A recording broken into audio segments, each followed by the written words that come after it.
I'm here today with Fred Quine, a former Olympian who competed at the 1968 Olympic Games in Mexico City.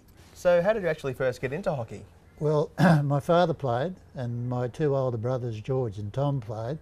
So naturally I played, and I started playing, I think I was about 9 years old when I started playing.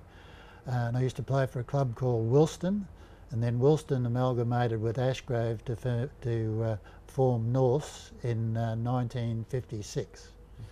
And in 1956, I was captain of the Queensland under-16 team, and Norths had 6 players in that team. And then next year, a few of us went up and started playing A grade, and we formed the basis of the Norths that became a strong force in hockey in the early 60s. Well, you first represented Australia in 1961 and also in 1962. So there's a 6-year gap between your next representation with the Aussie team at the Mexico City Olympics. So what happened in between? Well, I probably wasn't good enough to make the teams, Lee. No, I didn't play in a number of state championships during that time. I tried to make the Olympic team in 1964, but unfortunately didn't make that.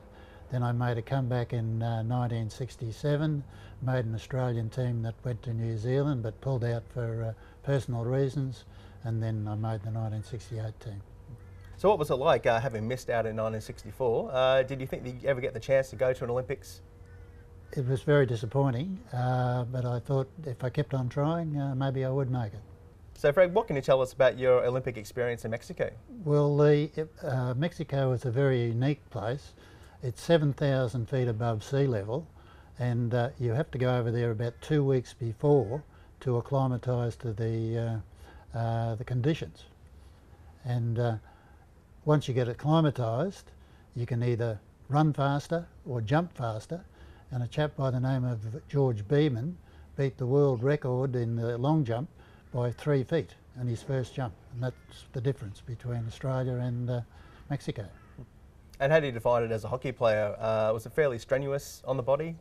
Well, initially it was very strenuous, but then once you became acclimatised, it was like just playing hockey in Australia. Oh.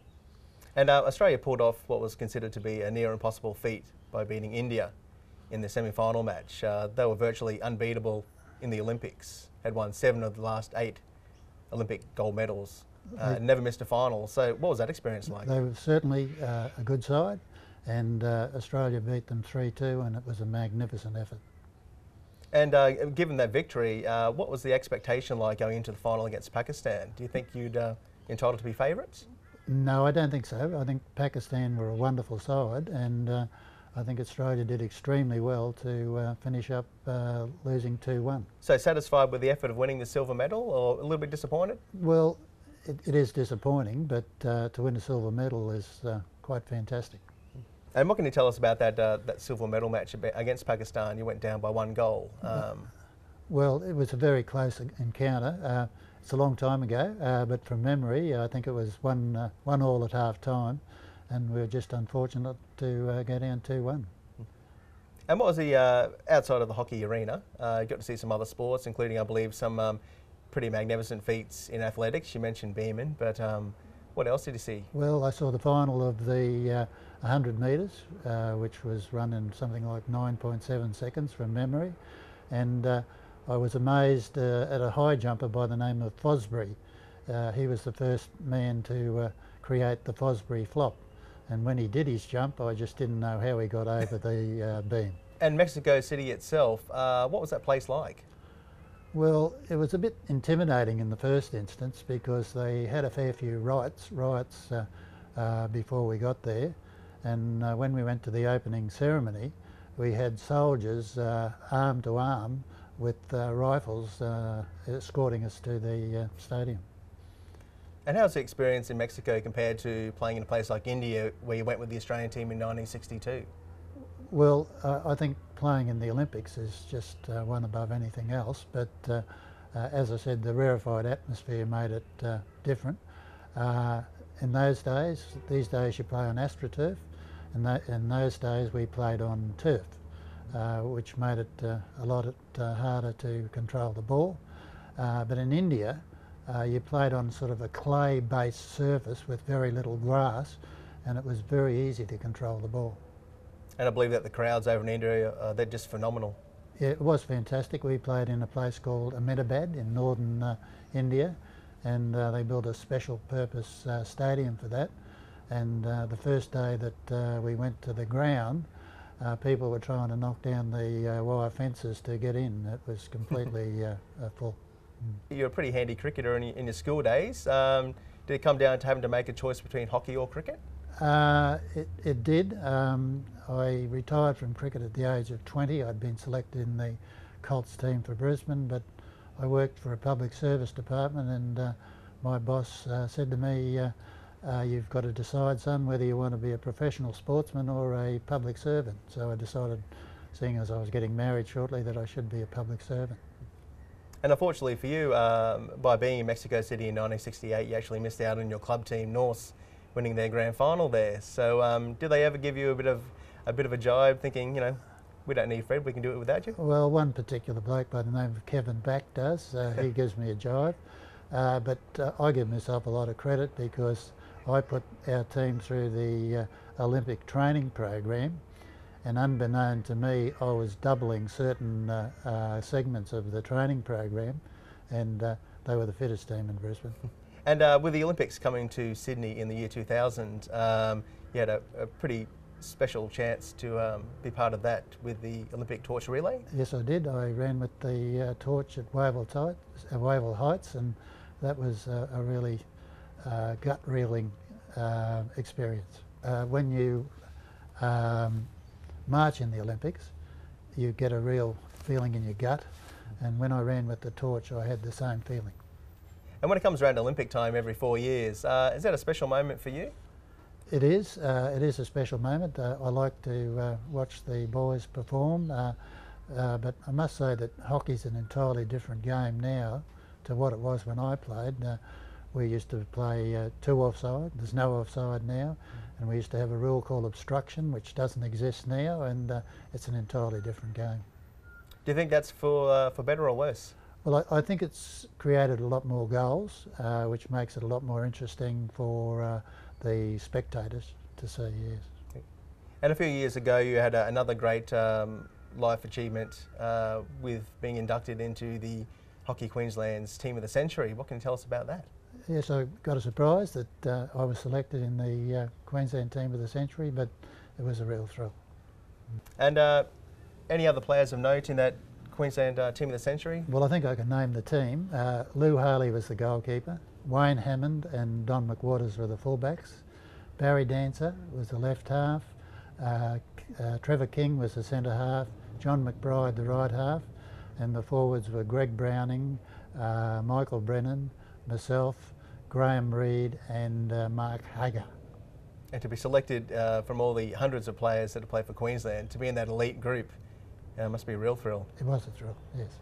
And with the Australian teams you played with in the 1960s, some of the players of note there that you really enjoyed playing with? Well, I played hockey with Don McWaters from the early ages in the Queensland junior team in 1956. We played Colts together, then we played the Queensland team. Merv Crossman is another one, John McBride. They're three of the main blokes that I remember, yeah. In a career full of highlights, can you pinpoint one particular moment in your hockey career that really stands out? Well, I suppose being selected in the Olympic team was the highlight of my career. But I do remember a goal that I scored that it wasn't in the Olympics, but it was in a state championship. We won the 1968 state championships, and we beat Western Australia 1-0. And I was having a drink with Eric Pearce from Western Australia after the game, and he said to me, "Fred, this is the first full Western Australian team that I've ever played in that's been beaten." And I said, "Eric, I'm glad I scored the goal that caused that." And you mentioned you're still an avid follower of hockey.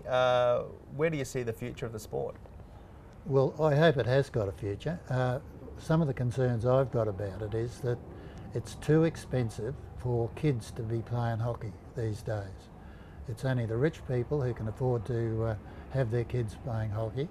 I think they have done some things to try and improve it as a spectator sport, and that's having the no offside rule. But it certainly needs to get more media attention, and I've got friends who don't play hockey who have really enjoyed watching it when the Olympics come around and you have the games on TV, and I think that has helped hockey to a fair degree. So you won a silver medal at the 1968 Olympics, and for a long time the Australian men's team just couldn't get that elusive gold medal. When they did that in 2004 in Athens, was it sort of a bittersweet moment for you, knowing that until then you'd been in one of the best Aussie teams ever, but proud that Australia finally got a gold medal? I was very proud. I think if you can win gold medals, that creates a good image for the sport, and it gets more people interested in the sport. And I think, you know, with Australia being the obvious champions this year, it'll certainly help hockey.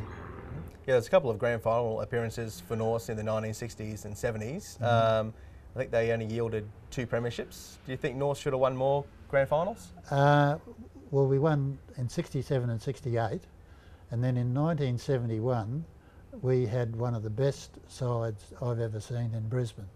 We had the Brisbane forward line, and we got beaten by Redcliffe 2-1 by a leg break that beat our goalkeeper. You mentioned that a long history of hockey in your family, and that continued on through your kids as well. I believe your son Darren played in the 1984 Premiership team for Norse. He did, yes.